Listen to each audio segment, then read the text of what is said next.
हम लोग के जो प्रोग्राम हैं इनकी बुनियाद दो पिलर्स पे है। पहले तो आपसे एक सवाल पूछना चाहूंगा, कितने लोग सोचते हैं that people are our greatest asset? Please raise your hand. Not true, not true at all. साहब ध्यान दीजिएगा, people are not assets, only good people are assets, rest are all liabilities. कहीं पर भी देखिए साहब, only good people are assets, rest are all liabilities. और goodness कहीं पर भी देखें, अच्छाई हमेशा हम लोगों को सींचनी पड़ती है। Goodness always needs to be cultivated, evil happens. Anywhere. हम लोग के प्रोग्राम की बुनियाद दो है। एक, we don't have business problems, we have people problems. And when we take care of our people problems, most of our business problems are automatically resolved. How many agree with that? Raise your hand. साहब इसका answer yes है, बिल्कुल ठीक है। That's true. Absolutely. मतलब क्या है, हमें व्यापारिक प्रॉब्लम समस्याएं नहीं हैं, व्यावहारिक समस्याएं हैं। और जब हम व्यावहारिक समस्याओं को दूर कर लेते हैं, हमारी व्यापारिक समस्याएं अपने आप दूर हो जाती हैं साहब, ऑटोमेटिकली। ये एक पिलर है। और देखिए, आप कहीं पर भी किसी ऑर्गेनाइजेशन में, we are hired for our skills but we are fired for our behaviour. Yes, no? Look at this. It is so true. हम लोग को हमारे स्किल के लिए हायर किया जाता है, लेकिन फायर कर दिया जाता है अपने व्यवहार की वजह से।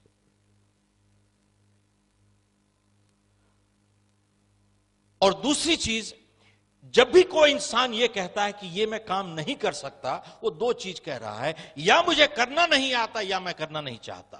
ध्यान से देखिए, जब कोई इंसान यह कहता है कि यह काम मैं नहीं कर सकता, दो चीज कह रहा है, या मुझे करना नहीं आता या मैं करना नहीं चाहता। अगर यह कह रहा है कि मुझे करना नहीं आता, तो उसको टेक्निकल ट्रेनिंग एजुकेशन की जरूरत है साहब। लेकिन अगर यह कह रहा है कि मैं करना नहीं चाहता, तो दो चीज कह रहा है, या मैं परवाह नहीं करता, that is a attitude issue. Major challenges इन्हीं दो कैटेगरीज में आती हैं, या एक एटीट्यूड इशू होता है या वैल्यूज इशू होता है। 90% of the problems are right here. How many agree with that? Raise your hand. This one is a yes again. That's right. आप देखें कि साहब एटीट्यूड की बात है, एक ही हालात में कैसे कुछ लोग नए रिकॉर्ड तोड़ देते हैं, कुछ लोग अपने आप को तोड़ लेते हैं साहब। Exactly the same set of circumstances. How come? कैसे कुछ लोग नए रिकॉर्ड तोड़ देते हैं, कुछ लोग अपने आप को तोड़ लेते हैं? Same set of circumstances. Attitude.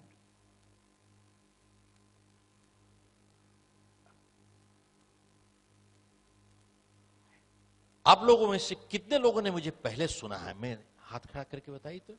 अच्छा, मैं इसलिए जानना चाहता हूं कि will you laugh at the same jokes? That's why. So I want to get a new, that's all. So that I want to make sure I get different set of jokes. That's it. Okay. Important thing is,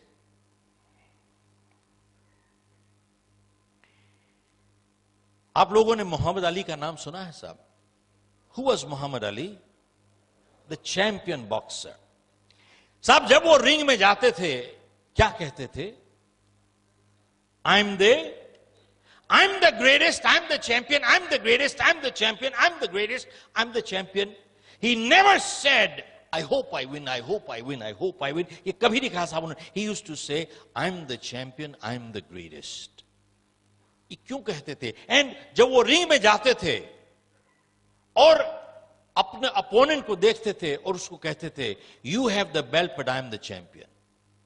belt तुम्हारे पास है लेकिन champion मैं हूं। साहब ring के अंदर champion बनने से पहले वो बाहर चैंपियन बन चुके थे already. He was a champion outside. But ये क्यों कहते थे I am the greatest, I am the champion? This is positive thinking. Mentally अपने आप को he used to psych himself up mentally. इसका क्या मतलब है? With positive thinking, everything in life is possible. How many agree with that? Raise your hand. Not true. This one is not true. साहब ध्यान दीजिएगा, बहुत गलत फहमियां हो जाती हैं आदमी को. मैं साहब चाहे जितना पॉजिटिव हो जाऊं, मैं आपका किडनी ट्रांसप्लांट नहीं कर सकता साहब, मर जाएगा दूसरा आदमी. साहब पॉजिटिव थिंकिंग सफलता की गारंटी नहीं करता है. पॉजिटिव थिंकिंग पॉजिटिव एफर्ट के साथ एंड पॉजिटिव एक्शंस के साथ आपकी सफलता की संभावना को बढ़ा देता है साहब. साहब जब मोहम्मद अली ये कह रहे थे I am the greatest, I am the champion, I am the greatest, mentally psyching himself, उस टाइम वो अपने बैठक में बैठ के वहां पे पॉपकॉर्न नहीं खा रहे थे, वीडियो नहीं देख रहे थे, टेलीविजन नहीं देख रहे थे, कोला नहीं पी रहे थे. ऑल द टाइम जब वो कह रहे थे I am the greatest, I am the champion, he was in the ring punching the bag all the time. He was punching the bag. मतलब पॉजिटिव थिंकिंग पॉजिटिव एक्शंस के साथ चल रही थी, क्योंकि positive thinking without positive action will get you nowhere in life. मैं किताब लिख रहा हूं मिथ्स. बहुत बारी ये गलत फहमी होती कि साहब पॉजिटिव थिंकिंग से सभी कुछ कर लोगे आप.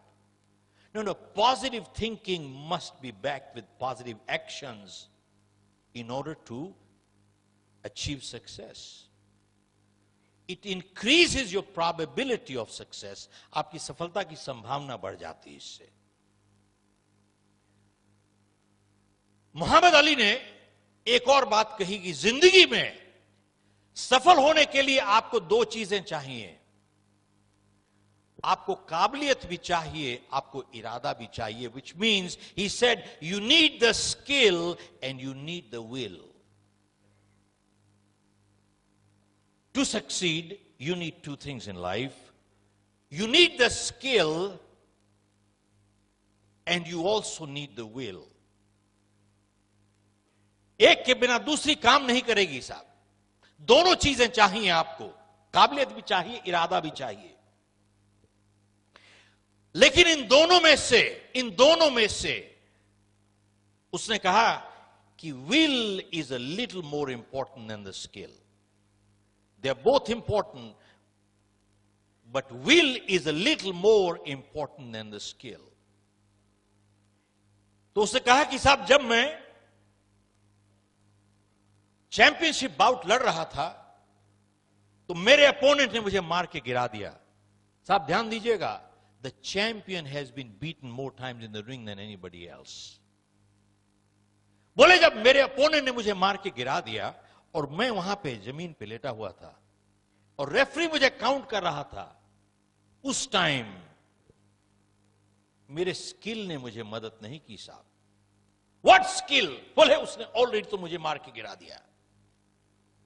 उस टाइम बोला इट वॉज माई विल जो मुझे कह रही थी बार बार, एक बारी फिर से उठ जाओ भाई, एक बारी फिर से खड़े हो जाओ, एक बारी फिर से खड़े हो जाओ साहब, एक बारी फिर से खड़े हो जाओ, एक बारी फिर से खड़े हो जाओ साहब. It was my will, it was not my skill that pick me up. One more time.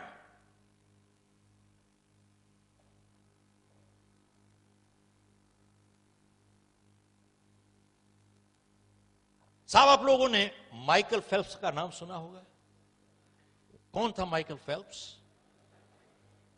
That swimmer. कितने गोल्ड मेडल जीते साहब उसने? 21 या 22 जीते लास्ट ओलंपिक्स में. लेकिन इसको प्रसिद्धि कब मिली?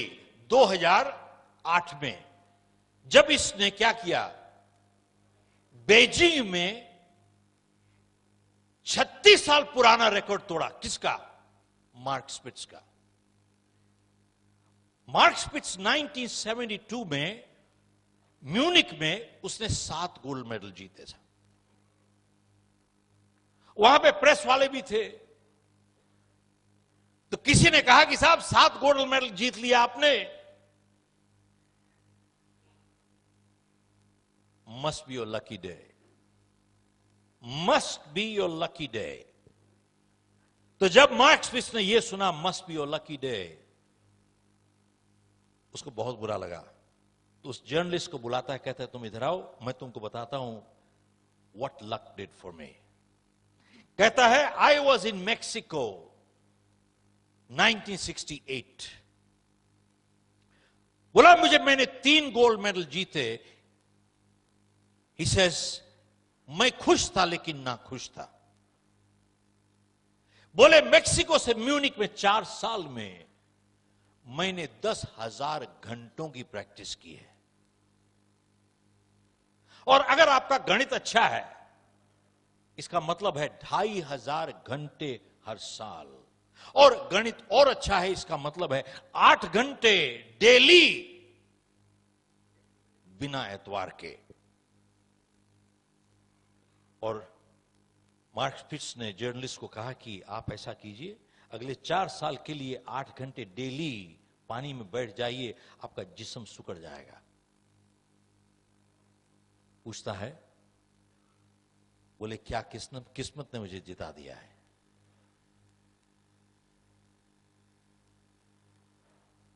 बोले साहब, luck is not designed to deliver you these things in life.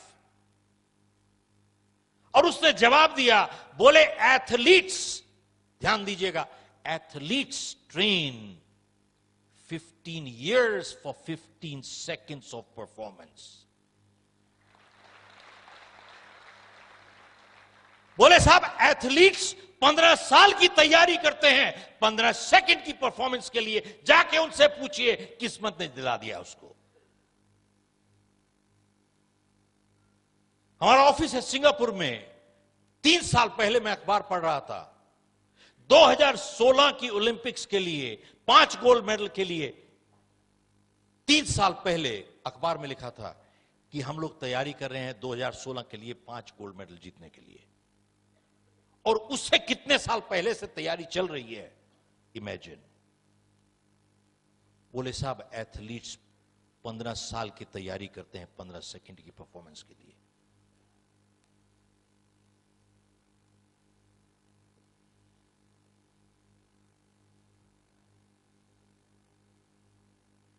तो साहब ऐसा है,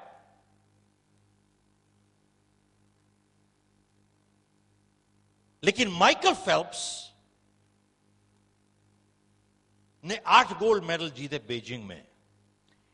अब मैं यहां से हाथ देखना चाहता हूं, आप लोगों में से कितने लोगों को यह मालूम है कि 2 साल पहले ओलंपिक से 2008 से पहले माइकल फेल्प्स का हाथ फ्रैक्चर हो गया था साहब। One lady, I need to give you a gift. Come on up here. Only one person here. Look at this.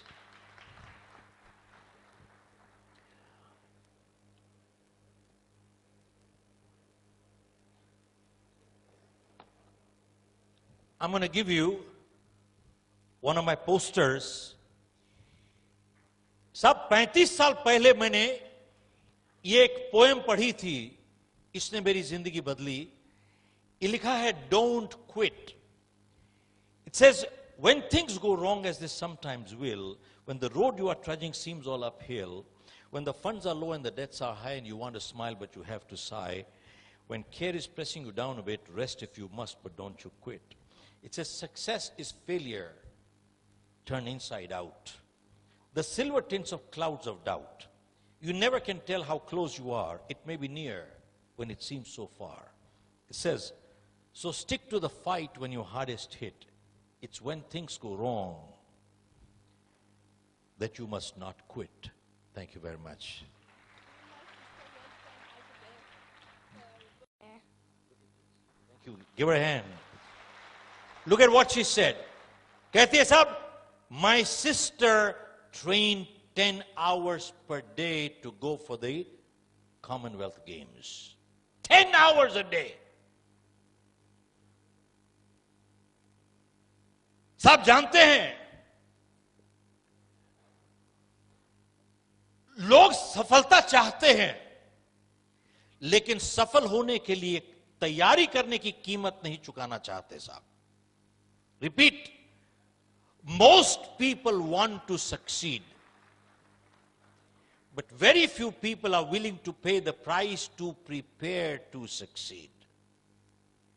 सफल होना चाहते हैं साहब, लेकिन सफल होने की तैयारी करने की कीमत चुकाना नहीं चाहते. साहब आप भी चले जाइए, अगर 8 घंटे डेली अगले 4 साल के लिए आप भी प्रैक्टिस कीजिए, 10,000 घंटे, आप भी ओलंपिक में जा सकते हैं, मैं भी जा सकता हूं. सवाल यह है, क्या मैं करने के लिए तैयार हूं? मैं नहीं तैयार हूं, आप नहीं तैयार हैं. अगर आप और हम तैयार हो जाएं, हम भी मार्क स्पिट्ज के साथ कंपीट कर सकते हैं. Yes, no.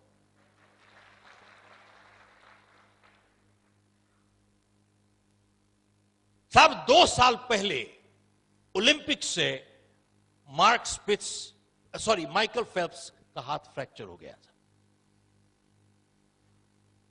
और डॉक्टर ने उसको कहा कि देखिए अब आप पानी में नहीं जा सकते. और सवाल यह है कि अगर आपका हाथ जुड़ जाए तो क्या इसमें उतनी ताकत दोबारा से आ सकती है जैसे पहले थी? आप ओलंपिक्स में कंपीट कर रहे हो, अड़ोसी पड़ोसी के बच्चों के साथ नहीं कर रहे हो. माइकल फेल्प्स 10 साल से ट्रेनिंग कर रहा था. इसकी पूरी जिंदगी का सपना चूर हो रहा था साहब. हर रात को इसने सपने लिए. साहब सपने तो जब सोते हैं तभी आते हैं. कितने लोग सहमत हैं? हाथ खड़ा कीजिए साहब. बिल्कुल झूठ है साहब, यही तो. साहब ध्यान दीजिएगा, आज सपनों की एक नई परिभाषा लेके जाइए. सपने वो नहीं जो नींद में आते हैं, सपने वो होते हैं जो नींद नहीं आने देते हैं. साहब क्या बात कर रहे हो?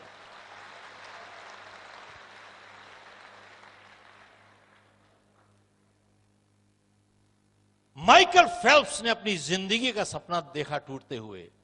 बोला साहब मैं पानी में जाऊंगा, हाथ इस्तेमाल नहीं करूंगा, पांव इस्तेमाल करूंगा. साहब ट्रेनिंग करता रहा माइकल फेल्प्स. उसके बाद 2008 में बीजिंग में इसने मार्क स्पिट्ज का 36 साल पुराना रिकॉर्ड तोड़ा और 8 गोल्ड मेडल जीता साहब. ये 8 गोल्ड मेडल, और 8 में से एक इवेंट थी 100 मीटर्स बटरफ्लाई स्ट्रोक. अंदाजा लगाइए कि माइकल फेल्प्स और जो दूसरे नंबर पे आया था, कितना फासला रह गया था साहब. 1/100th of A second. एक सेकेंड का 100वां हिस्सा. अब साहब कैसे कैलकुलेट करते हैं आप कीजिएगा, मुझे आता नहीं साहब ये सब. एक सेकेंड का 100वां हिस्सा. और कहा जाता है कि जब इसका हाथ फ्रैक्चर हो गया और यह हाथ से प्रैक्टिस कर रहा और लात से प्रैक्टिस कर रहा था, इसकी लेग्स इतनी स्ट्रांग हो गई थी दैट लास्ट पॉइंट इसी ने उसको लास्ट पुश दिया साहब. लास्ट आज मैं आपसे इतने लोगों की जीवनियां जब पढ़ते हैं, आज एक सफलता की आपसे एक नई परिभाषा देना चाहता हूं आपसे. इन्हीं से सीखा हूं मैं, मेरी नहीं है ये. Success is not absence of problems, it is overcoming problems. Michael Phelps को प्रॉब्लम थी. He had a problem.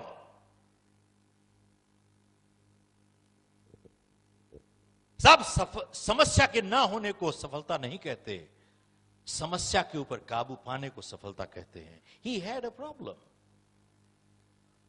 और सफलता इससे नहीं मापी जाती कि जिंदगी में हम कितना ऊपर गए, सफलता इससे मापी जाती है कितनी बारी गिर के उठे, उसको सफलता कहते हैं साहब। सफलता इससे नहीं मापी जाती कि दूसरों के मुकाबले हम कैसा कर रहे हैं। सफलता उससे मापी जाती है कि हम अपनी क्षमता के हिसाब से कैसा कर रहे हैं। आप देखिए, एथलीट कभी दूसरे के साथ कंपीट नहीं करता, वो अपना ही रिकॉर्ड तोड़ता चला जाता है परमानेंटली साहब, बार बार अपना रिकॉर्ड तोड़ता चला जाएगा साहब। वो अपने आप के साथ कंपीट करता है साहब।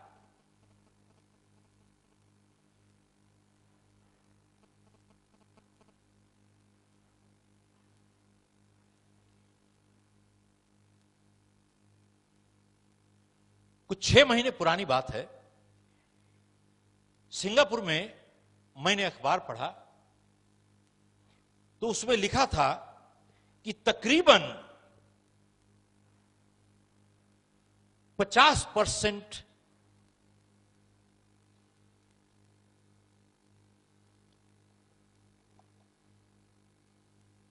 बिजनेसेस फेल हो जाते हैं all over the world with in the first 5 years. These are statistics. 50% of businesses fail हो जाते हैं with in the first 5 years. और अमेरिका में ये स्टैटिस्टिक्स है कि तकरीबन 90% बिजनेसेस फेल हो जाते हैं पहले 5 साल में।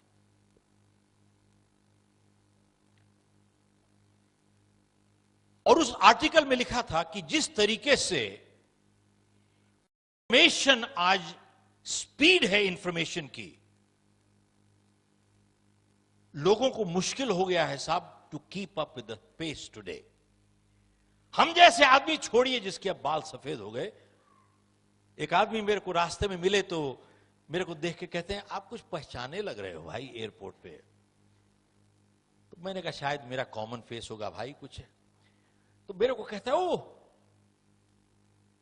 आप वैसे लगते हो जिसने किताब लिखी है, वो कुछ उसका कोई रिश्ता तो नहीं है। हाँ, मैंने कहा साहब वो मेरा बेटा है। हाँ, बोले हाँ उसके बाल काले हैं साहब, किताब बाल काले।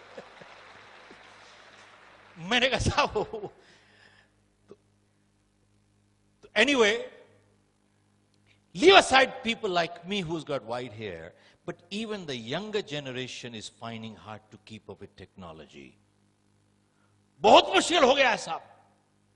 और उस आर्टिकल में लिखा था कि स्पीड ऑफ टेक्नोलॉजी जिससे बढ़ रही है, हर क्लास जो आज ग्रेजुएट कर रही है वो पिछली क्लास से थोड़ी ज्यादा नॉलेजेबल है। रिपीट करता हूं साहब, आज हर क्लास जो ग्रेजुएट हो रही है वो पिछली क्लास से थोड़ी ज्यादा नॉलेजेबल है। ये स्पीड है टेक्नोलॉजी की, ये पॉजिटिव साइड है that they are little more knowledgeable than the previous one. The flip side is within 2 years इनकी knowledgeability obsolete हो जाएगी साहब। 2 साल के अंदर इसकी नॉलेज भी obsolete हो जाएगी। और उस आर्टिकल में लिखा था कि आने वाले टाइम में, साहब ध्यान दीजिएगा, आने वाले टाइम में सिर्फ वही लोग सफल हो पाएंगे जिनके पास 2 काबिलियत होंगी साहब।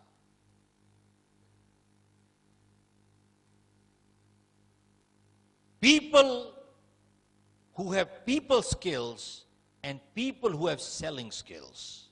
रिपीट करता हूं, only people who will succeed in life going forward are people who have 2 skills. People who have people skills and people who have selling skills. Ability to deal with people and ability to sell. जिनके पास ये 2 काबिलियतें हैं, बोले साहब उनको सफलता से कोई नहीं रोक सकता। अब इसका उदाहरण क्या है? आप देखें किसी भी संस्था में, आप देखिए जितना लोअर एक वर्कर होगा 90% उसका टाइम टेक्निकल स्किल्स में चला जाएगा, 10% टाइम या उससे भी कम जाएगा लोगों के साथ व्यवहार में। और जितने आप ऊपर चले जाते हैं, ऊपर उठते चले जाते हैं, 90% आपका टाइम जाता है लोगों के साथ व्यवहार में, less than 10% in technical skills. Yes, no? 90% time.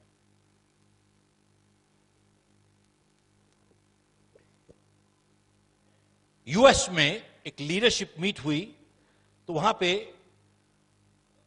कुछ लोगों को, गिनती के लोगों को बुलाया, तो हमारे को भी बुलाया हुआ था। वहां 5 दिन की लीडरशिप समिट थी।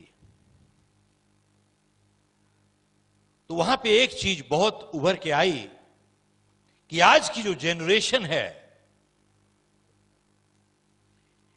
They are very tech savvy. सब टेक्नोलॉजी में कमाल कर देते हैं लोग। They can spend hours in front of that, what do you call it? I don't know how to call it. Thank you, monitor. हमारे time में तो मॉनिटर, वो डंडा लेके जो बैठते थे क्लास में, उसको मॉनिटर कहा करते थे साहब, मॉनिटर।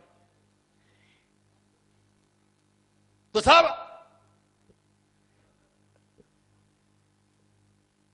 मैं सिर्फ जानना चाहता था, खाई मैं ही अनपढ़ हूं या कोई और भी है साहब? Monitor. They can spend hours in front of that machine. They're so comfortable with that machine. But the flip side is that they have become uncomfortable with people today. Yes, no? The current generation has become uncomfortable with people. और साहब technology इतनी अभी advance नहीं हुई है। You still have to get married to people.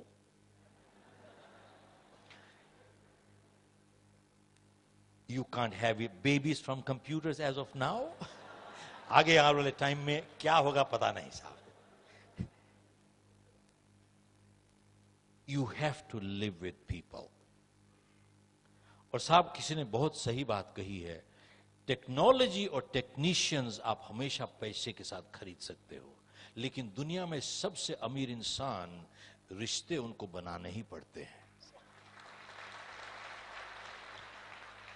सब technology और technicians पैसे के साथ हमेशा खरीद सकते हो आप, लेकिन दुनिया में चाहे जितना अमीर इंसान हो जाए, रिश्ते उसको बनाने पड़ते हैं साहब। इसको क्रूड लैंग्वेज में कहा जाएगा कि साहब आप कुत्ता खरीद सकते हो लेकिन पूंछ नहीं हिलवा सकते साहब।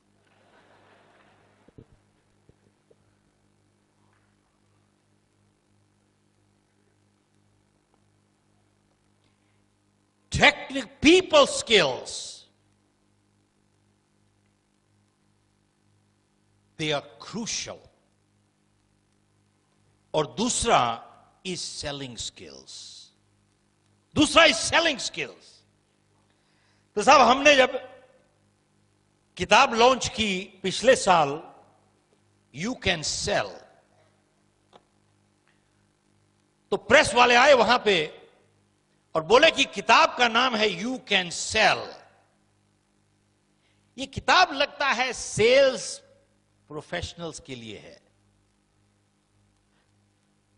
तो मैंने उनसे वापस सवाल पूछा, साहब आप बताइए मुझे कौन नहीं बेच रहा? तो मैंने इस किताब से एक डेफिनेशन निकाल के दी, definition of a sales person by Robert Louis Stevenson. इसमें डिफाइन किया है साहब, who is a sales person. Anyone, ध्यान दीजिएगा साहब, anyone who sells a product, service, or an idea is a salesperson. Repeat. Anyone who sells a product, service, or an idea is a salesperson. Based on this definition, आप बताइए साहब कौन नहीं बेच रहा?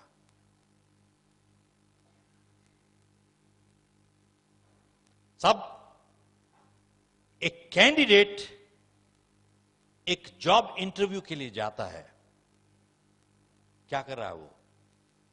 What's he doing? He's selling. साहब एक बात बताइए, a boy girl proposing to get married, what are they doing? साहब एक बात बताइए, a lawyer arguing in front of the judge for his client, what's he doing? Hello? A politician giving speeches to get votes, what is he doing? Hello? What am I doing right now? I'm also selling. Who is not selling? We are all selling. We are always selling, either for or against ourselves.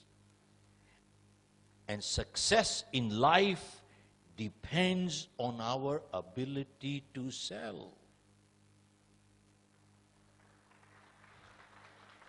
Chaudhary Sahab, we are all selling, we are always selling, either for or against ourselves. It is not neutral. ये साहब ये leadership की बात है, कभी neutral leader नहीं हुआ, या अच्छा लीडर होगा या घटिया लीडर होगा, न्यूट्रल लीडर कोई नहीं होता साहब. There is no neutral leader. And good leaders actively guide, bad leaders actively misguide. Hello?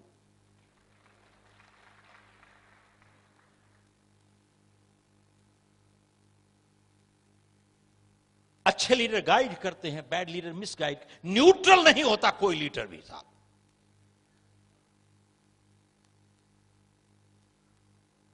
तो मैंने कहा साहब कौन नहीं बेच रहा है? We are all selling. We are always selling.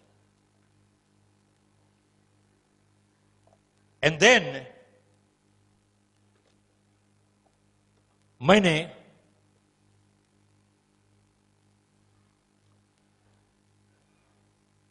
उनसे पूछा, बल्कि उन्होंने मुझसे पूछा कि साहब तो सेलिंग में अगर सफल होना चाहते हैं तो आपको you need to learn the tactics of selling.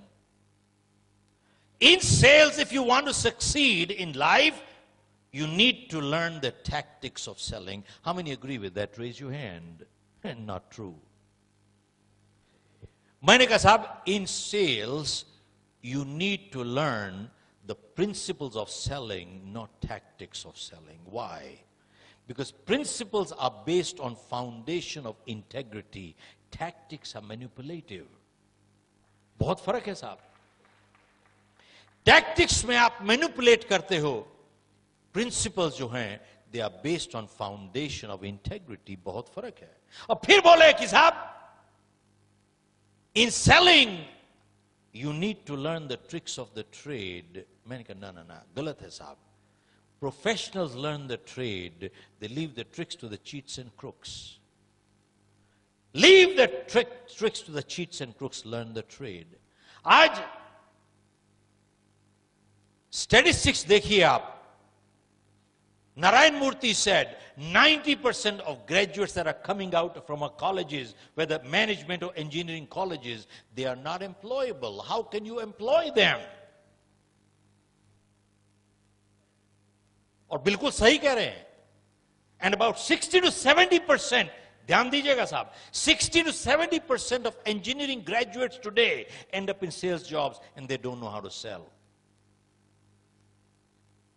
And funny part is, जानते हैं लोग अपने आप को सेल्समैन कहने से एक शर्म आती है उनको, उनका स्टेटस गिर जाता है. बेचने जा रहे हैं, लेकिन जानते हैं लोग क्या, लोग पूछते हैं उससे क्या काम करते हैं? मैं मार्केटिंग करता हूं जी, मैं मार्केटिंग करता हूं.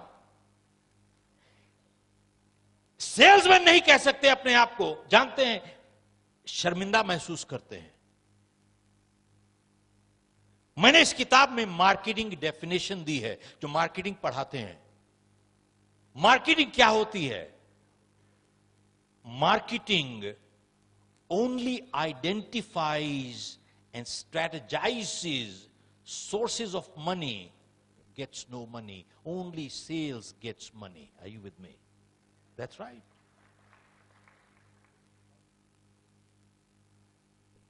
मार्केटिंग तो खाली सिर्फ आइडेंटिफाई करती है, स्ट्रेटेजाइज करती है, sources of money gets no money, only sales gets money. आप साहब किसी कंपनी की प्रॉफिट एंड लॉस अकाउंट देखिए, बैलेंस शीट देखिए, सिर्फ एक आइटम प्रॉफिट साइड में लिखी होती है, क्या कहते हैं? सेल्स।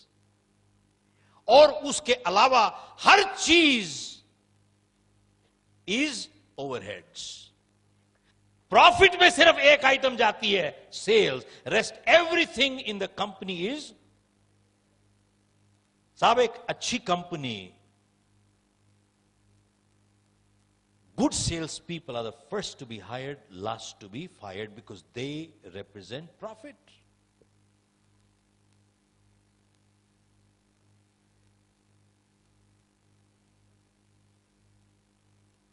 मैं आज इस वजह से शेयर कर रहा हूं कि बहुत से स्टूडेंट कम्युनिटी के लोग आए हैं यहां पे। वी मस्ट अंडरस्टैंड कि बुनियाद क्या है साहब। What is the foundation of leadership? जानते हैं, some of the greatest leaders in the world were the greatest sales people in the world. अगर वो अपना विचार नहीं बेच सकते तो साहब वो कौन से फॉलोअर बना पाएंगे जिंदगी में? एक फॉलोअर नहीं बनेगा उनका जिंदगी में। Some of the greatest leaders in the world were the greatest salespeople in the world. They were able to sell an idea. अपना विचार बेच पाए, तभी उनके पास लोग, इतनी जनता इकट्ठी हो गई साहब उनकी।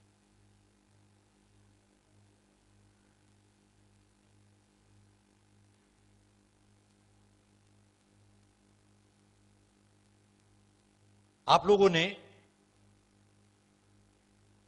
मेरी कहानी तो शायद कुछ लोगों ने पढ़ी होगी या कुछ लोगों ने सुनी लास्ट टाइम, लेकिन थोड़ा संक्षेप में मैं जिन्होंने नहीं सुना उसके बैकग्राउंड बताना चाहूंगा। मैं एक प्रोग्राम कर रहा था अमेरिका में, 200-250 लोग थे वहां पे। डॉक्टर्स, लॉयर्स, इंजीनियर सभी थे, कारपेंटर्स, प्लम्बर्स, इलेक्ट्रिशियन भी थे। क्योंकि आज की तारीख में हर जगह पे सब लोगों को एक दिक्कत है, बोले साहब कंपटीशन बढ़ रहा है, बहुत कंपटीशन बहुत बढ़ रहा है।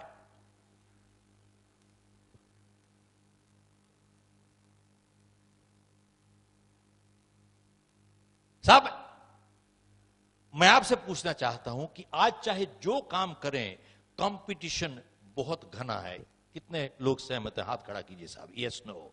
How many say yes? How many say no? How many are confused? अच्छा चलिए, कोई बात नहीं साहब। ऐसा है, बहुत पुरानी बात है। मैं वहां पे गया तो मैंने कहा, जाते ही मैंने कहा कि साहब इतिहास में कभी ऐसा मौका नहीं आया जैसा अब है। जितना आसान आज है सफल होना जिंदगी में, ऐसा कभी नहीं हुआ। रिपीट करता हूं, सफल होना जितना आसान आज है, ऐसा जिंदगी में कभी मौका नहीं आया, चाहे जो भी आपका प्रोफेशन हो। तो जब मैंने 2 बारी कहा तो एक आदमी पीछे से अपने बगल वाले को हाथ मार के कहते हैं कि साहब ये क्या बात कर रहे हैं। तो मैंने उसकी बात सुनी, तो मैं उसके पास गया और मेरे को पूछता है कि साहब आप बताइए कि how come we have no competition, हमारा कंपटीशन ही नहीं है साहब। तो मैंने उससे एक सवाल पूछा। मैं आप सब लोगों से यही सवाल पूछ रहा हूं, तो ध्यान दीजिएगा क्योंकि आप लोगों को जवाब देना है, तो सवाल ध्यान से सुनिएगा। तो मैंने उससे सवाल यह पूछा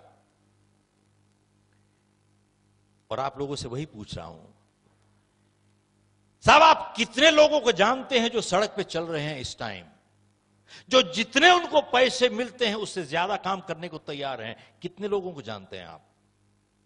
हेलो? Hardly any. सब ज्यादातर लोग ऐसे हैं जिनको जितने पैसे मिलते हैं उतना भी काम नहीं करना चाहते, और एक दूसरा वर्ग है जो उतना ही काम करता है जिससे उसकी जान छूट जाए साहब, और एक बहुत छोटी सी परसेंटेज है जिसको जितने पैसे मिलते हैं उससे ज्यादा काम करके वो आपको लौटाते हैं। मैंने उससे पूछा कि अगर आप उस छोटी सी परसेंटेज में आते हो, चाहे आपका जो भी प्रोफेशन हो, आप मुझे बताइए आपका कंपटीशन है कहां साहब? साहब आज की तारीख में आपको एक अच्छा वकील नहीं मिलता साहब। हेलो, ध्यान से सुनिएगा, कई वकील बैठे हुए यहां। आज की तारीख में आपको अच्छा वकील नहीं मिलता साहब, अच्छा डॉक्टर नहीं मिलता साहब, आपको अच्छा अकाउंटेंट नहीं मिलता, अच्छा प्लम्बर नहीं मिलता, अच्छा इलेक्ट्रीशियन नहीं मिलता। सवाल यह है कि जितने आपको पैसे मिलते हैं उससे ज्यादा काम करने को आप तैयार हैं? आप देखें, किसी सफल इंसान की जीवनी पढ़ें और किसी सफल ऑर्गेनाइजेशन की जीवनी पढ़ें आप, उन सब लोगों ने एक ही सिद्धांत से जिए हैं, और वो सिद्धांत है मुझे जितना मिलेगा उससे ज्यादा लौटाऊंगा अपने परिवार को, जितना मिला है उससे ज्यादा लौटाऊंगा अपनी कस्टमर को, जितना मिला है उससे ज्यादा लौटाऊंगा अपनी ऑर्गेनाइजेशन को, और जितना मिला है उससे ज्यादा लौटाऊंगा अपनी समाज को साहब।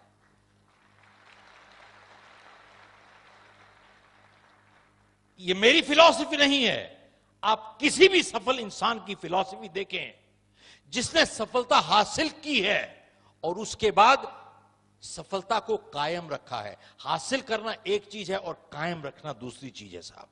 सफलता हासिल की है और उसके बाद कायम रखा है, और तीसरी बात, उसके बाद अपनी गुडविल, सद्भावना मेंटेन की है। तीन चीज जरूरी है, सफलता, सफलता को कायम रखना, और तीसरा सद्भावना, गुडविल मेंटेन करना। तीनों को अगर जिसने मेंटेन किया है वो सब इसी सिद्धांत से जिए हैं। मुझे जो मिला है उससे ज्यादा लौटाऊंगा अपने परिवार को, जो मिला है उससे ज्यादा लौटाऊंगा अपने कस्टमर को, जितना मिला है उससे ज्यादा लौटाऊंगा अपनी ऑर्गेनाइजेशन को, और जो मिला उससे ज्यादा लौटाऊंगा अपनी समाज को। साहब एक बात बताइए कि हम सब अगर आज से इस सिद्धांत से जिए, हमारा कंपटीशन है कहां साहब? हम ही कंपटीशन बन जाते हैं दूसरों के लिए साहब। We have no competition, we become the competition.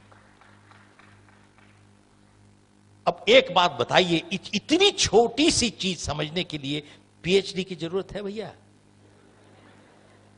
अच्छा, इतनी छोटी सी चीज समझने के लिए एमबीए की जरूरत है? जानते हो, एमबीए और पीएचडी करने के बाद फिर भी नहीं समझ में आती लोगों को। मुश्किल तो ये है, दुख की बात ये है।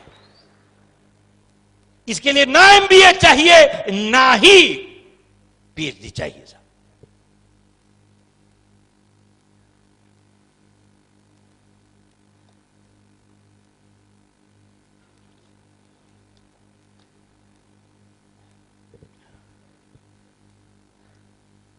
भाई साहब, आपको 1973, अब जिन्होंने पहले सुना होगा उसके लिए थोड़ा सा रिपीट होगा, बट 1973 की बात बता रहा हूं।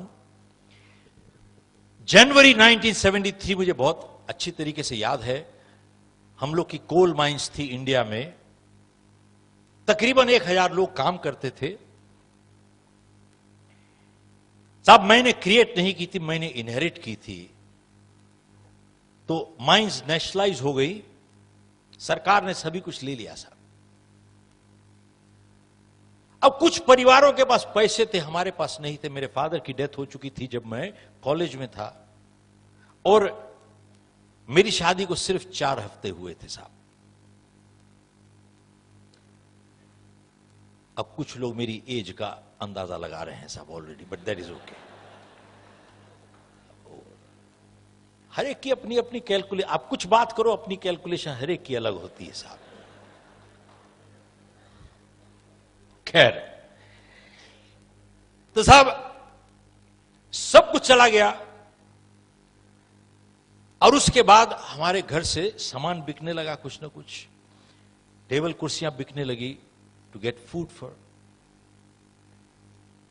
मुझे याद है तकरीबन 1 साल के बाद मेरी बड़ी लड़की जब पैदा हुई तो मैंने अपनी मां के कुछ लास्ट पीस ऑफ ज्वेलरी जाके बेची, क्योंकि मेरे पास 10 रुपए नहीं थे to get my daughter release from the hospital to buy milk that night. 1973 की बात कर रहा हूं आपसे। तो मैंने साहब 3 काम करने की शुरू किए, अगले 2 साल सभी में फेल हो गया। 1975 13 नवंबर को तो मैंने फैसला किया कि साहब मैं अब इंडिया छोड़ के जा रहा हूं। मैं कनाडा गया, यहां से तो टोरंटो में मेरी सिस्टर थी, उसने मुझे स्पॉन्सर किया। तो वहां पे हमने 1 बेडरूम रेंट किया, वहां पे जमीन पे सोते थे। तो मेरी वाइफ एमबीए है, उसने एक बैंक में जाके $600 महीने की नौकरी ली ताकि घर का खर्चा चलता रहे। और मैं साहब सूट टाई लगा के बाहर निकल जाता था। अब कोई पूछते थे कि भाई क्या काम करते हो, अब ये कहने में तकलीफ होती थी कि बेरोजगार है भाई। मैं कहता था सर इंपोर्ट एक्सपोर्ट। कोशिश की थी, ऐसी बात नहीं है। खैर साल बीत गया साहब, इंपोर्ट एक्सपोर्ट टाई लगा के घूमते हुए, कुछ इंपोर्ट एक्सपोर्ट नहीं हुई। खैर एक दिन मैं वहां से एक ट्रेड शो से गुजर रहा था, तो मेरे पीछे एक कनेडियन भी आ रहे थे, थोड़ा हैंडीमैन लगे, निक्कर टी शर्ट पहने हुए। तो मेरे पास आए, मेरा नाम पूछते हैं क्या काम करते, बोले इंपोर्ट एक्सपोर्ट। तो मेरे को पूछते भाई कितने पैसे कमा लेते हो साहब। उस दिन ने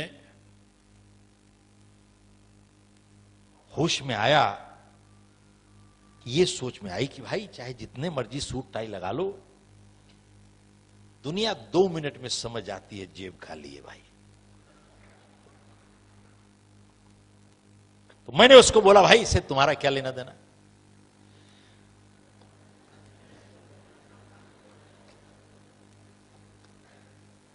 खैर मैंने उससे पूछा तुम्हारा नाम क्या, बोले बिल बियर। मैं कहा क्या काम करते हो, बोले मैं गाड़ियां साइमनाइज करता हूं। अब जिनको मालूम नहीं है साइमनाइज क्या होता है साहब, ये एक थोड़ा अंग्रेजी का बड़ा लफ्ज है, मशीन से गाड़ियां धोना और कुछ नहीं साहब। बोले गाड़ियां साइमनाइज करता हूं। मैंने कहा अच्छा तुम कितने पैसे बना लेते हो भाई, बोले कभी $40 $50। तो दरवाजे से जैसे हम लोग निकल रहे थे, जैसे कि मेरे दिमाग से उसने एकदम पढ़ लिया हो, मेरे कंधे पे हाथ रख के मुझे रोक के कहता है गाड़ियां साफ करो कि भाई।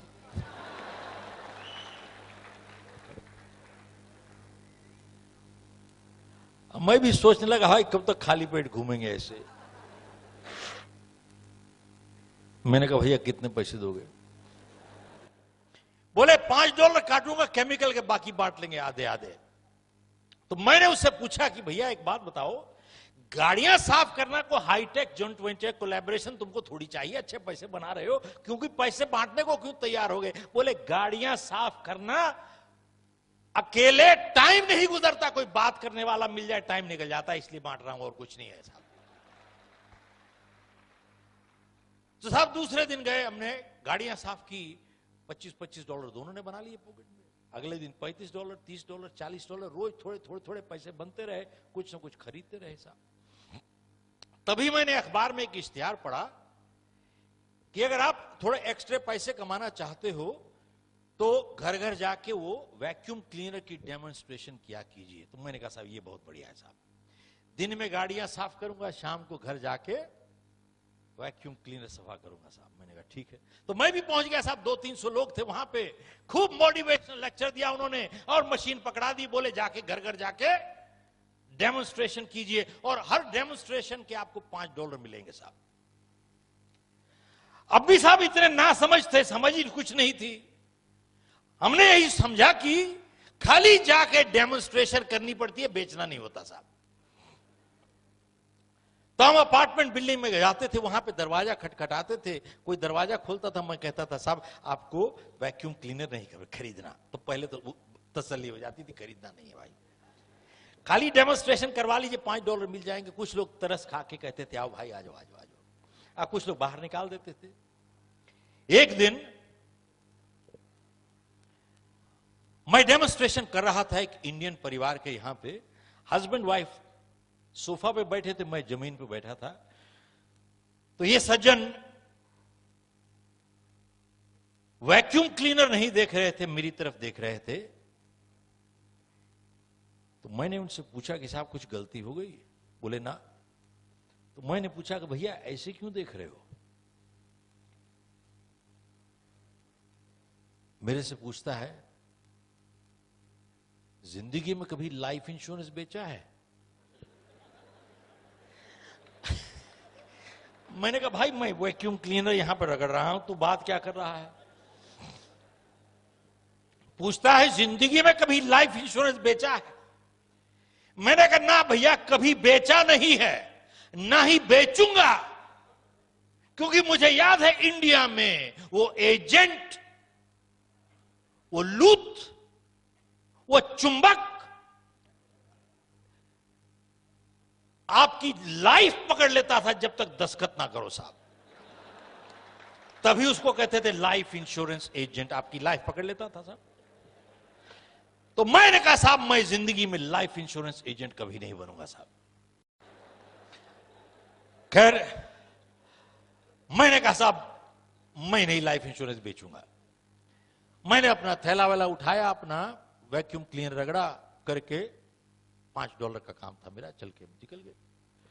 तो जब साहब सीधे तरीके से काम नहीं होता, आदमी उल्टे तरीके से जाता है। एक ही बिल्डिंग में हम लोग रहते थे और समहाउ उसकी वाइफ का परिचय मेरी वाइफ से हो गया, जान पहचान हो गई। तो उसकी वाइफ मेरी वाइफ को समझाती है कि इनको बोलिए भाई लाइफ इंश्योरेंस एजेंट बन जाए, ज्वाइन कर ले, ये बहुत अच्छा करियर है। और मेरी वाइफ भी जानती थी कि कब तक इस तरीके से काम चलेगा, गाड़ियां साफ कर करके कब तक जिंदगी चलेगी। एक फैमिली थी, आई हैड अ डॉटर, और मेरी वाइफ मेरा फेलियर रिकॉर्ड भी जानती थी, बहुत अच्छा था साहब। स्कूल में भी मैं पढ़े लिखने पढ़ाकों में से, बच्चों में से नहीं था। मैं तो बैक बेंचर था, जो आगे बैठते थे, पीछे से लेके रबड़ की गुलेल मारता था साहब बैठ के उनको। और साहब 8वीं क्लास में 6 या 7 सब्जेक्ट्स में से मैं सभी में फेल हो गया एक्सेप्ट 1। तो मेरे प्रिंसिपल ने बुला के मुझे कहा कि बेटा तुम एक सब्जेक्ट पे बहुत ज्यादा ध्यान दे रहे हो।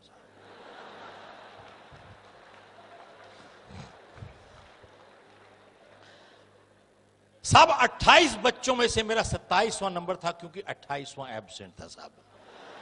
नो किडिंग साहब। मेरे प्रिंसिपल मेरे पेरेंट्स को बुला के कहते थे इसको बाहर निकालिए स्कूल से, ये स्कूल की एवरेज। साहब मैं एवरेज गिरा रहा था स्कूल की। खैर मैंने अपनी वाइफ को बोला कि मैं लाइफ इंश्योरेंस नहीं बेचूंगा भाई। खैर मेरी वाइफ ने मुझे समझाया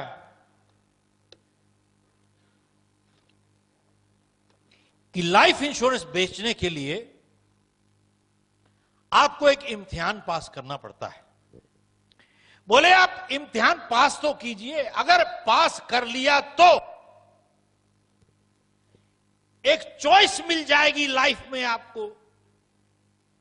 अभी तो चॉइस भी नहीं है भाई। मैंने कहा अच्छा ठीक है, मैं इम्तिहान में बैठूंगा लेकिन लाइफ इंश्योरेंस नहीं बेचूंगा। खैर मैंने इम्तिहान लिया, रिजल्ट आ गया और मैं क्या हो गया साहब, पास हो गए साहब।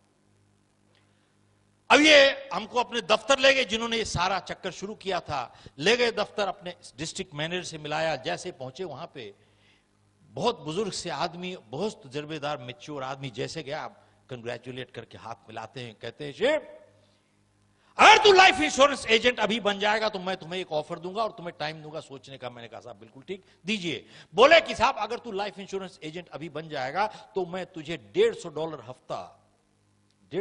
हफ्ता ड्रॉ दूंगा तुम्हारे को, और तुम्हारे पास टाइम है सोचने का। बोले 30 सेकंड। मैंने कहा साहब आपने बोला था टाइम दीजिएगा, बोले अब 20 सेकंड रह गए। मैंने कहा बोले मैं बन गया साहब, मैं लाइफ इंश्योरेंस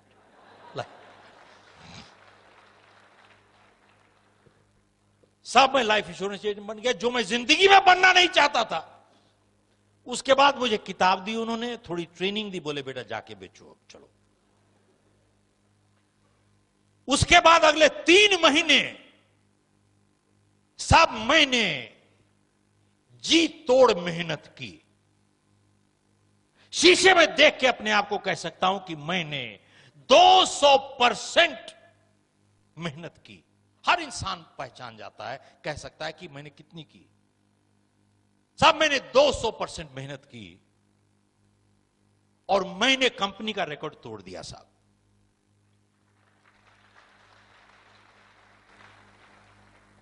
अब साहब जानिए कौन सा रिकॉर्ड तोड़ा, उसके बाद दोबारा से फिर से ताली बजाइएगा।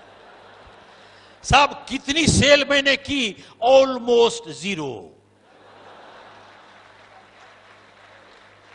तो साहब मेरा मैनेजर मुझे वापस बुला के कहता है कि भाई मेरे को 35 साल हो गए लाइफ इंश्योरेंस बिजनेस में, मैंने देखा है कुछ लोग आस्ते शुरू होते हैं लेकिन तुम्हारे जैसा नहीं देखा। बोले तब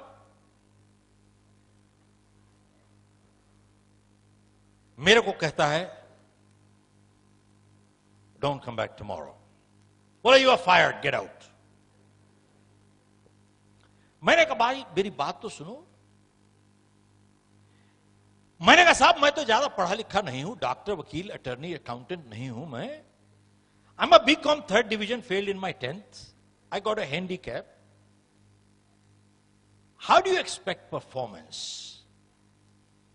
साहब 30 साल पहले की बात कर रहा हूं, 40 साल पहले, सॉरी। उस दिन किसी ने मेरे साथ बहुत कड़क के बात की, and I am glad he did. और उसके बाद मेरे को समझ में आई, गुस्सा नहीं था, गुस्से की वजह से वो कड़का नहीं मेरे साथ, उसको तकलीफ थी साहब। तकलीफ की वजह से वो कड़का। और मेरे को कहता है 40 साल पहले, you shut up and listen, you shut up and listen. मेरे को कहता है you don't have a handicap, you have a bad attitude. और कहता है कि तुम जैसे लोग सिर्फ अपनी जिंदगियां ही नहीं बल्कि अपनी परिवार की जिंदगियां भी बर्बाद करते हो। और कहता है जानते हो जिंदगी में हैंडीकैप किसके पास है?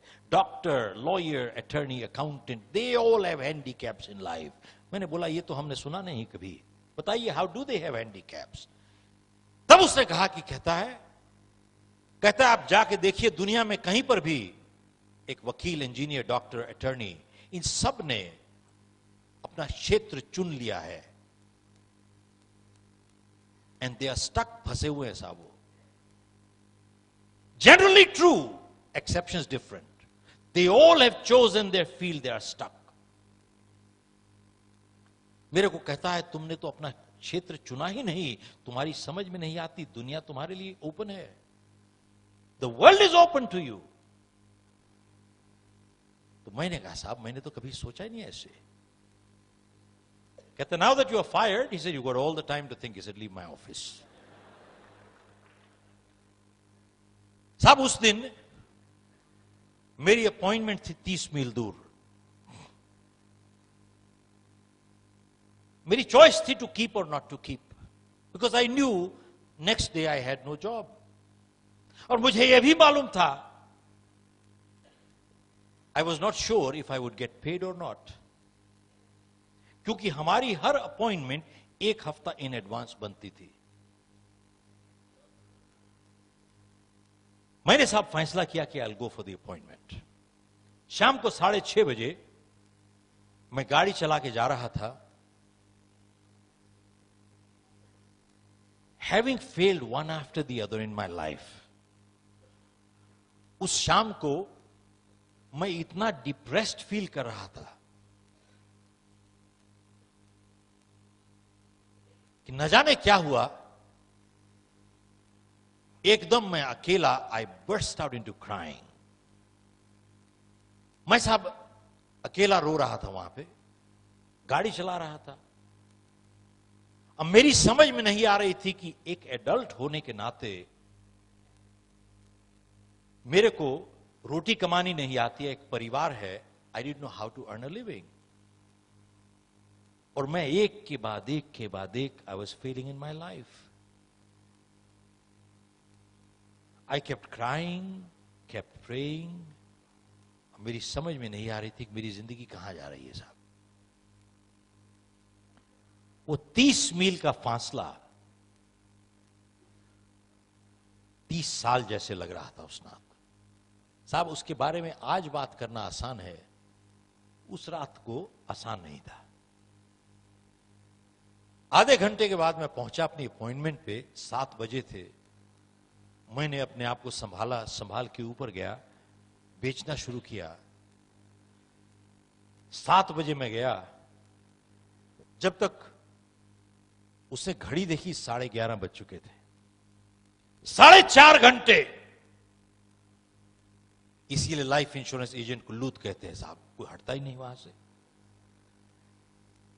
मेरे को कहता है, जानते हो क्या टाइम हो गया है, मुझे कल काम पे जाना है। ये पोलाइट तरीका है कहने का कि अब जाओ आप। समहाउ उस रात को मैं जा नहीं रहा था वहां से। 11:30 बजे न जाने क्या हुआ इसको, मेरे को देख के कहता है कि भैया तुम्हारे से जान छुड़ाने के अब क्या लगेंगे। मैंने सोचा रेट पूछ रहा है। मैंने किताब खोली और इसके एज देखा, इंश्योरेंस के साथ मल्टीप्लाई किया और मैंने बोला कि साहब $27.58, $27.58। कहता है यू श्योर?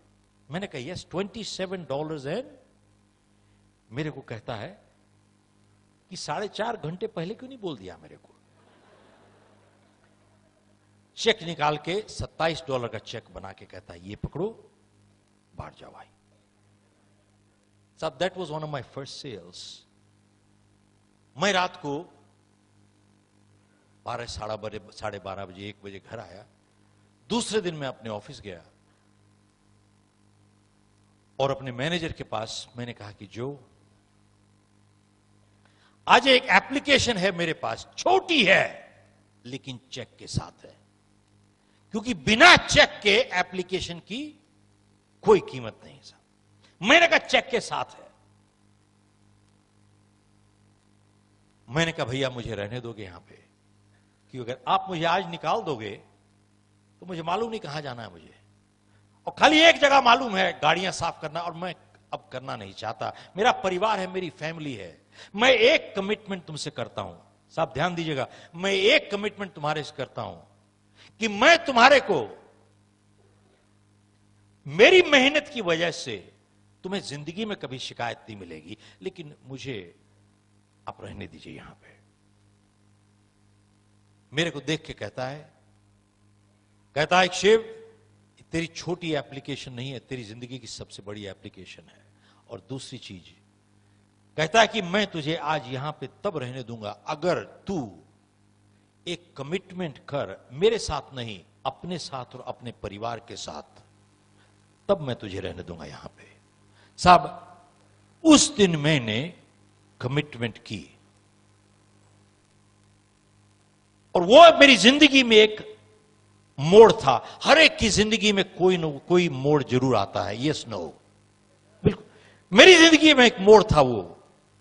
उसने एप्लीकेशन वापस ली और साहब उस दिन, उस साल मैंने $1 मिलियन की इंश्योरेंस बेची। अगले साल $3 मिलियन, उसके बाद $5 मिलियन, उसके बाद $1 मिलियन राउंड टेबल। आप लोगों ने किसी ने नाम सुना है साहब, MDRT? जब मैं किताब लिख रहा था तो मैंने MDRT को खबर फोन किया कि साहब मुझे बताइए कितने साल में क्वालिफाई किया था। सो दे सेड कि 4 साल क्वालिफाई किया था बिफोर आई मूव्ड ऑन। मैं अमेरिका मूव किया, गॉट इनटू 3 बिजनेसेस। 1984 में मैंने कैलिफोर्निया की एक कंपनी खरीदी, न्यू जर्सी की ऑपरेशन की, स्टार्टेड विद नो क्लाइंट्स, और मैंने अपनी कंपनी बेची है with close to over 500 clients for a decent sum. साहब मैं आपके साथ मैं आप लोगों के साथ में अपनी जिंदगी क्यों शेयर कर रहा हूं? एक, पिछले 40 साल इतने आसान नहीं गुजरे साहब। जानते हैं, लोग सिर्फ देखते हैं सफल लग रहा है, वो सिर्फ सफलता देखते हैं, संघर्ष नहीं देखते। Yes no. और जानते क्या कहते हैं? किस्मत अच्छी साहब इसकी। आज की तारीख में मीडिया ने अगर देश के साथ गद्दारी की है, सबसे बड़ी गद्दारी मीडिया ने अगर की है, वो एक की है। चाहे टीवी चैनल ले लीजिए, चाहे प्रिंट मीडिया ले लीजिए, एवरी चैनल सुबह शाम पहली चीज क्या देखते हैं? आपकी वहां जो भविष्य बैठ के बना रहे हैं साहब, वो आप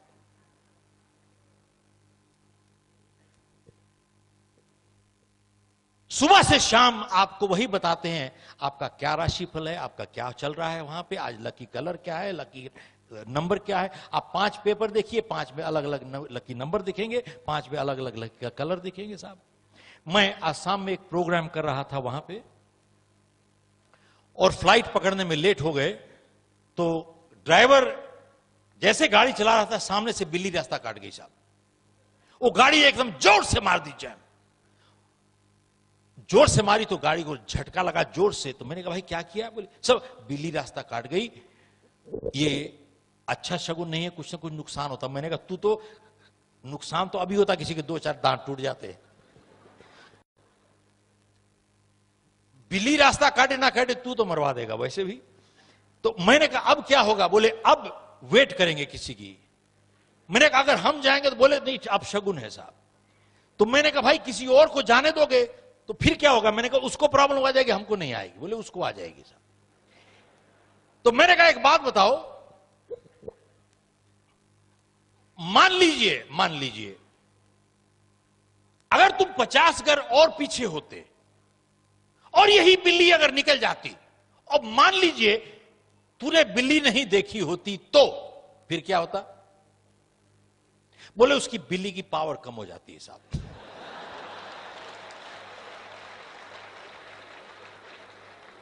और मैंने भाई पावर कम कैसे होती है? तू बिल्ली को देखे या बिल्ली तुझे देखे? किसको देखे? ये हाल है साहब। आप अगर स्वामी विवेकानंद की जीवनी पढ़ें, स्वामी दयानंद की जीवनी पढ़ें, गुरु नानक की जीवनी पढ़ें, इन लोगों ने कभी इन चीजों पे कभी भरोसा नहीं किया साहब। पत्रियों पे, मंगलिकों पे, आप सरदारों के परिवारों में चले जाइए, कोई मंगलिक नहीं होता साहब। सरदारों के परिवारों में चले जाइए, उनकी हर शादी संडे को होती है साहब। हेलो, जानते हैं इन सब चीजों ने लोगों को कितना कमजोर बना दिया है दिमागी तौर पे। और लोग अपनी गलती का एहसास नहीं करते, खुद जिम्मेवारी नहीं उठाते। जानते हैं जितने गलत काम करते हैं उसका जवाब क्या देते हैं? साहब मेरी गलती नहीं है, मेरे ग्रह ठीक नहीं चल रहे साहब, सितारों की प्रॉब्लम है। खुद जिम्मेवारी उठाना नहीं चाहते। It is easy to blame the stars. Hello, blame the stars.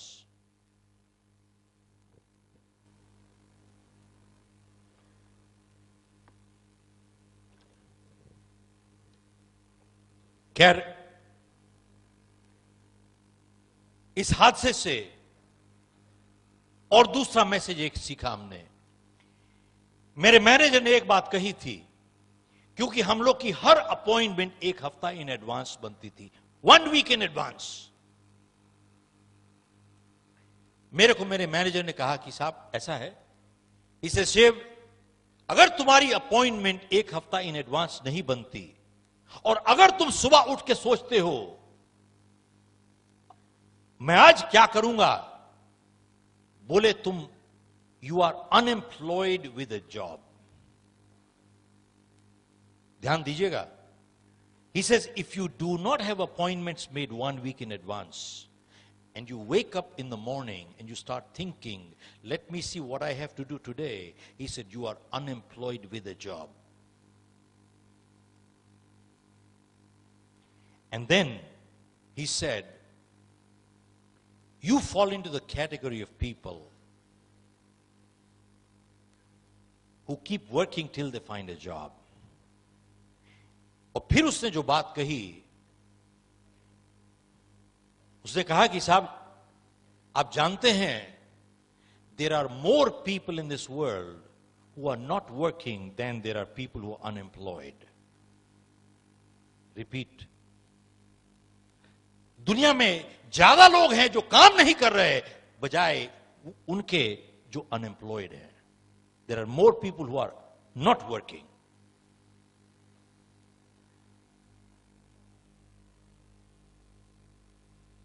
और साहब मैं इतने ऑडियंसेस को एड्रेस करता हूं, I don't even want to see a show of hands. How many people don't have appointments made 1 week in advance? 99% people don't have appointments made 1 week in advance. एक हफ्ते तक का मालूम नहीं है कि अगले हफ्ते हमको क्या काम करना है साहब. और साहब उसने मुझे सिखाया कि एक प्रॉमिस में और एक कमिटमेंट की में क्या फर्क होता है. जब मैंने उसे कहा कि I make a commitment to you, he said no no no no no, make a commitment to yourself and your family. साहब उसने मुझे फर्क बताया कि एक प्रॉमिस और कमिटमेंट में क्या फर्क होता है. साहब अगर कुछ नोट करके ले जाना चाहे तो यही लो, नोट करके ले जाइए. उसने कहा एक प्रॉमिस दुनिया के साथ अग्रीमेंट होता है, एक कमिटमेंट आप अग्रीमेंट अपने आप के साथ करते हो साहब. ए promise is an agreement with the world, A commitment is an agreement with yourself. और उस दिन समझ में आई एक और चीज कि moral commitments are much stronger than legal commitments in life. साहब फिर से ध्यान दीजिएगा, moral commitments are much stronger than legal commitments in life. और एक और संदेश जो उसने दिया,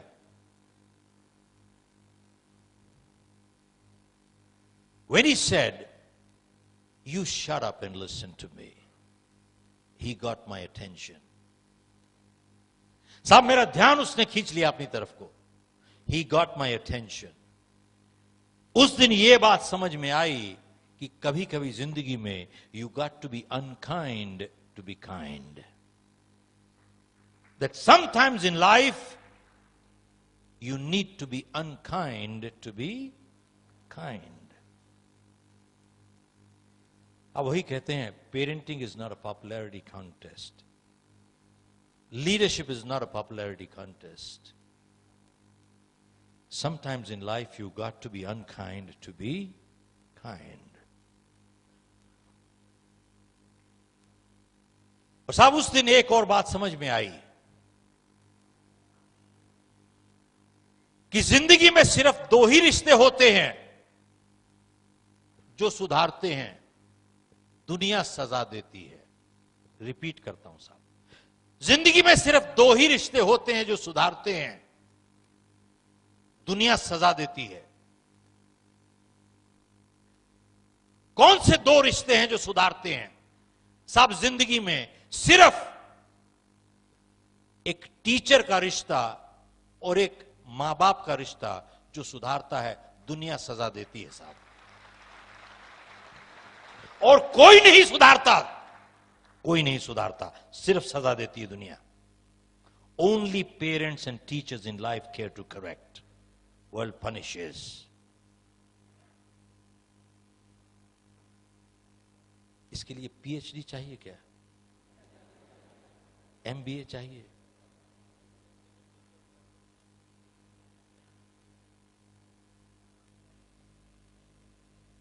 और साहब उस दिन एक और बात समझ में आई बहुत जबरदस्त, वो ये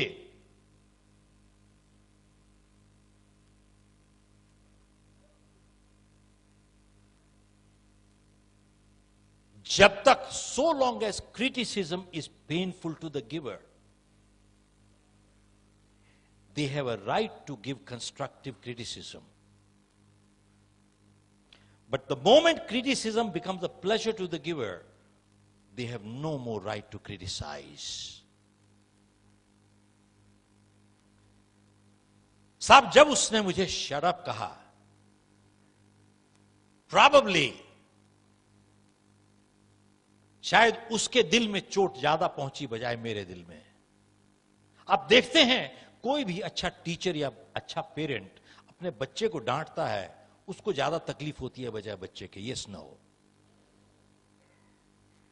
इसका मतलब क्या हुआ? So long as criticism is painful to the giver, they have a right to give constructive criticism. But the moment criticism becomes a pleasure to the giver, they have no more right to criticize. That is sadistic behavior. और एक और चीज साहब उसने सिखाई मुझे, वो ये है,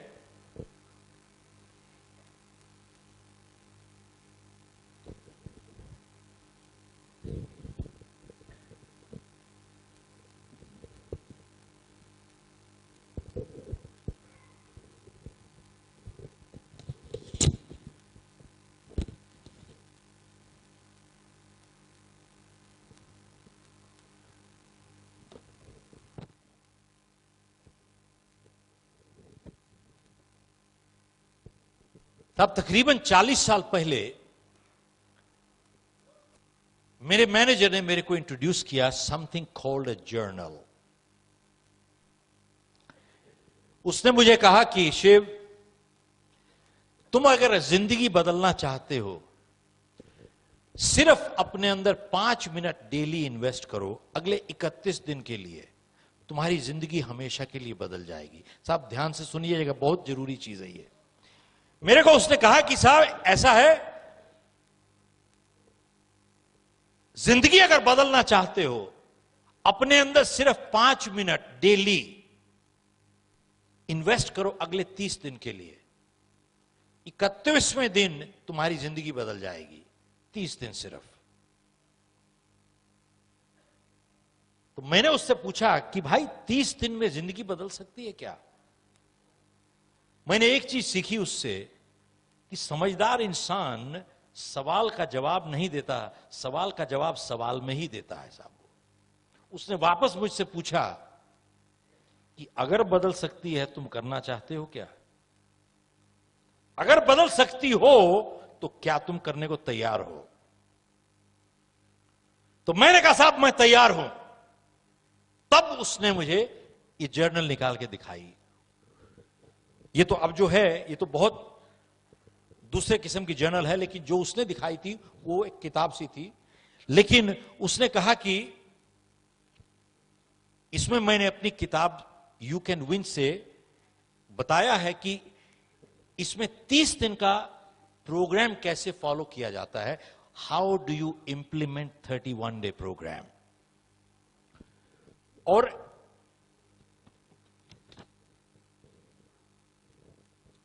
इसमें एक प्लेज है कि आप अपने आप के साथ एक एग्रीमेंट कीजिए. मेरे साथ उसने एग्रीमेंट करवाया था 40 साल पहले. मैंने साइन किया था.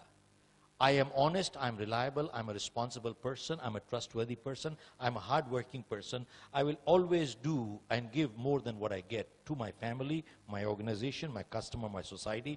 मैंने साइन किया साहब. This is a moral agreement, it's not a legal agreement. Sign करके उसने कहा कि डेली सिर्फ 4 सेंटेंसेस कंप्लीट करो. Only 4 sentences. मैंने इसमें फिल इन द ब्लैंक्स बना दिया है साहब इसको. बोले सिर्फ 5 मिनट इन्वेस्ट करो अपने अंदर 30 दिन के लिए, उसके बाद जिंदगी बदल जाएगी परमानेंटली. कौन से 4 सेंटेंसेस आपने भरने हैं डेली? एक, today I feel. Write down how you feel. I feel good, I feel sad, I feel bad. Whatever, write your true feelings. 2, today I have learned what have I learned? Have I learned anything? Write down what have I learned today. 3, today I'm proud of. What am I proud of? Am I proud of anything?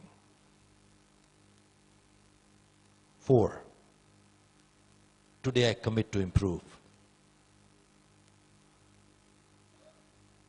What do I commit to improve? Or Nietzsche, we have given positive thoughts for every day. It says, waiting for opportunity is laziness, missing opportunity is foolishness, creating opportunity is intelligence. अगले यहाँ पे लिखा है, ability teaches us how to do, motivation determines why we do, attitude decides how well we do. आगे लिखा है, athletes train 15 years for 15 seconds of performance. There is no substitute to hard work. This is for the young people who get out from graduate school today. उनको एक चीज समझ में आ गई, don't work hard, work smart. There is no substitute to hard work. And then it says here, आप लोगों से पूछिए साहब, what is the greatest thing in the world? Television पे भी देखेंगे आप रोज सुबह प्रचारक, TV evangelists, also you ask them what's the greatest thing in the world and they'll tell you, love is the greatest thing in the world. Love is the greatest thing. The way I see it, trust in many ways a much greater compliment than love. There are people we love but we cannot trust. Trust in many ways a much greater compliment.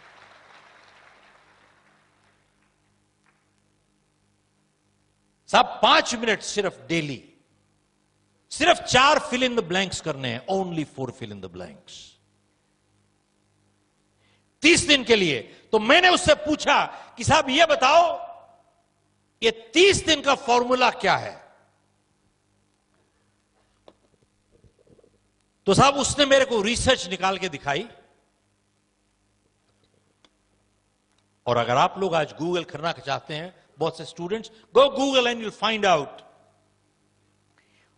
बहुत जगह पे research में लिखा है, it takes 21 days of conscious, consistent, continuous effort to make a break or habit. 21 दिन, some people say 41 days, some research say 31 days, some research says 21 days. आप देखिए 30 दिन कोई भी काम कंटिन्यूअसली, कंसिस्टेंटली आप करते जाइए, 31वें दिन आपकी आदत बन जाती है साहब. It becomes a habit. अब सवाल यह है कि क्या 30 दिन कॉन्शियस एफर्ट एक बहुत बड़ी कीमत है चुकाने के लिए, जिंदगी बदलने के लिए? Yes, no, no. बट बहुत कम लोग करना चाहते हैं साहब. मजे की बात यह है, लोग सफल होना चाहते हैं लेकिन सफल होने की तैयारी करने की कीमत नहीं. 30 दिन के लिए भी नहीं करेंगे साहब ये. Not even 31 days.